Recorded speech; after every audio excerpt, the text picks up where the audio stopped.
pulling together for our Suffer first task force meeting as a representative cohort for JSU and for our capstone project. So our math task force agenda meeting is in session. Teresa Urbrick says, "Let's go." Oh, Jennifer Murphy, Destiny Jordan, Corey Garrett, I'm Amy King. Kimberly Jones, Gail Clutton. Christy Hamilton. We have our mentoring here with us as well as and our administrator. So looking at our data, let's start with kindergarten. Okay, looking at the iReady math data, it shows that 19% of kindergartners are on grade level, 80% are one grade level below, and only 1% are two or more grade levels below. And moving on to first grade, we have 4% that are actually on grade level or above. One grade level below is about 80%, and then we have 16% that is two or more grade levels below.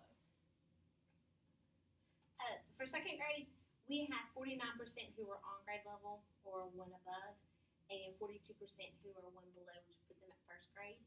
And then we only have 9% who are sitting at a kindergarten level. So we're very confident with that.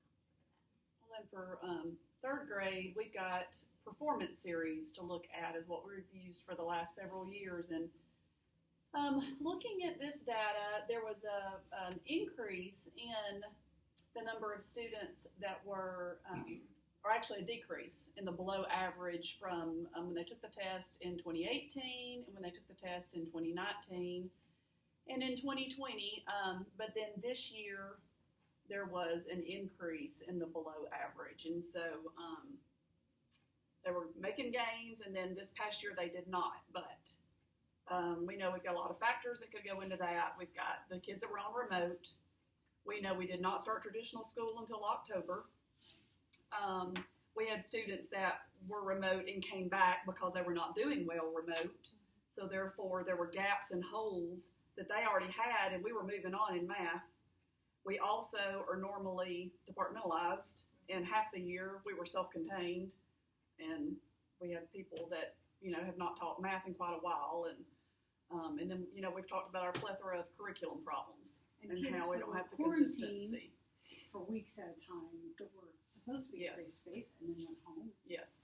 Yeah. Sometimes for 4 weeks. Yeah. So they missed a lot. Yeah, we had several. Yeah, because I did. I had a student that was quarantined for 2 weeks, I had two students quarantined 2 weeks, two separate times. Right. And So then yeah, students you've got who were all that. quarantined and then decided to go remote Yeah. because they've been quarantined Yeah. for so long. So clearly this shows why our data is inconsistent. Yeah. All over Yeah. the place. Right. The fifth grade data looks very similar to what you were talking about, Corey. We had 35% of our students, our percentage was much higher than fourth grades of students that scored below average on performance series at the end of the year, and that's concerning. In fact, I looked at that and I thought, that can't be right. And then I looked at my own data. I pulled my own up because I was going to show everybody how mine was so much better than that, and it's not. And so, it's really frustrating. But then when I went back and looked at the specific students just in my classroom that scored below average, some of them truly were below average students. And so considering the craziness of this year, that certainly didn't help them. Some of them had been quarantined more than once. One of them was remote the entire year. I never saw him the entire year. And so, and I included him, he was included in my data, even though, I never saw him in my classroom. And so it is what it is, but it's not good. And we need to do something about it. So if we look at our data, we can obviously see that it's not good. It's not where we need it to be. Right. It's not where we want it to be. And I think we've had multiple issues that we see. We see that there's a curriculum issue. We've all been delving in different areas and different curriculums. Right. Another thing and another reason that we see with iReady, we have had this for 1 year, but we see a possibility of a significant change there because we can do so much more with this data specifically and flesh it out demographically wise that we can not do so sufficiently with performance series. I can pull out specific standards in iReady, and I'm looking forward to being able to do that. On top of that, part of the county curriculum team and the county as teachers, we picked Ready Math. So we'll write new curriculum guides to align with our standards.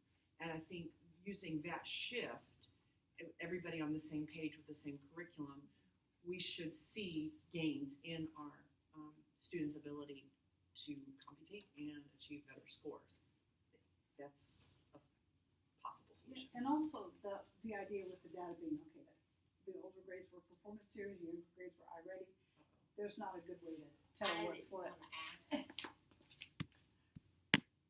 If that was not a good thing. Keep going. Okay. Keep going. So if the data from two different assessments is aligned with each other, so if we go with new curriculum, we'll have something that goes from K to 5, which I think it's really hard to go from performance series between performance series and iReady because you don't really know Let's what. not compare apples to apples. Well, we Right. have necessarily. ACAP, Right. but we won't, according to what you said this morning, we won't get those We will results not back have the until the end of ACAP September. Data Or back October. until later. But there is one great thing about the iReady is you can do a standards mastery. Like you can choose a standard like that you've been teaching, and I can push it out to the grade level. We could do a pre-test and a post-test Good.